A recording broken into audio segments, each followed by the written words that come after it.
So we're here at the IWCA.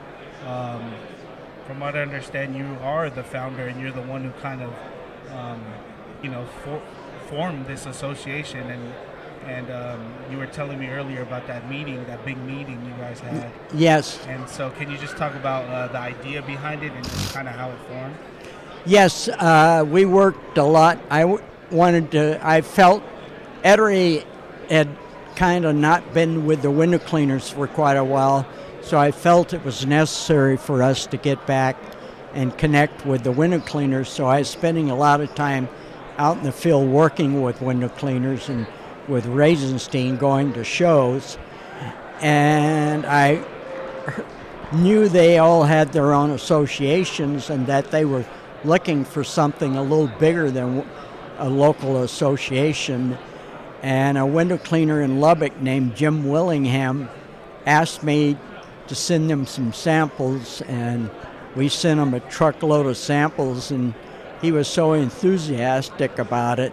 They asked me to put on a window cleaning show in Lubbock, and I'd never thought about doing it in the U.S., even though we had been doing it in Europe.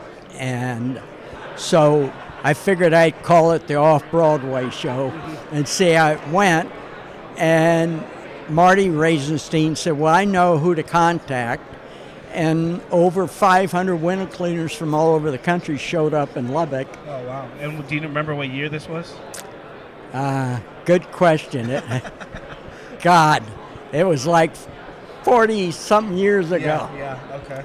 It was really heartwarming because it's the first time window cleaners from all over the country could talk to each other and compare notes. And it was just a really great feeling. And so I woke up in the middle of the night thinking about this whole thing.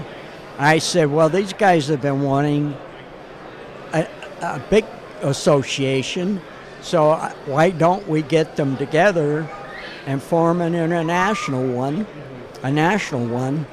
And so in the morning I went to breakfast and was talking about it, and Marty came up and I told him what I was going to do, and he says, I know who to invite to discuss this. So we invited them all to my room and brought a bunch of pizzas, and I said, you've been wanting a national window cleaners group, let's do it. And that's how it got started. Nice.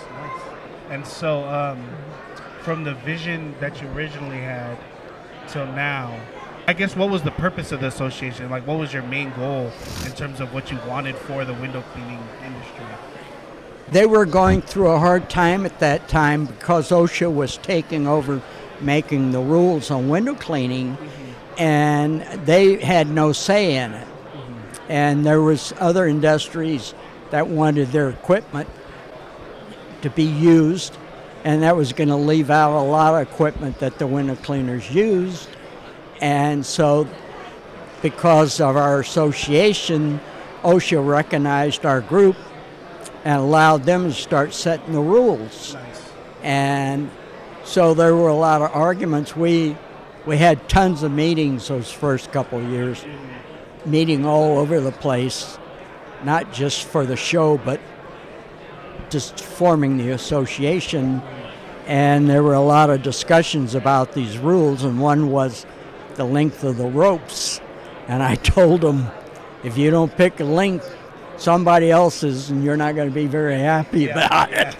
So it's turned into that now the window cleaning industry is regulated. They were using any kind of rope and tying on to anything that was on the roof, and it was very dangerous. And now today's there's all kinds of rules that you have to have certain fittings on the roof to hook to, and certain types of rope, and all these things. So, and the association continues to educate people, and so we've become very professional. For sure. Nice. Well, thank you. Thank you for everything you've done. Thank you for your time. Thank you. We appreciate it. My pleasure. Thank you.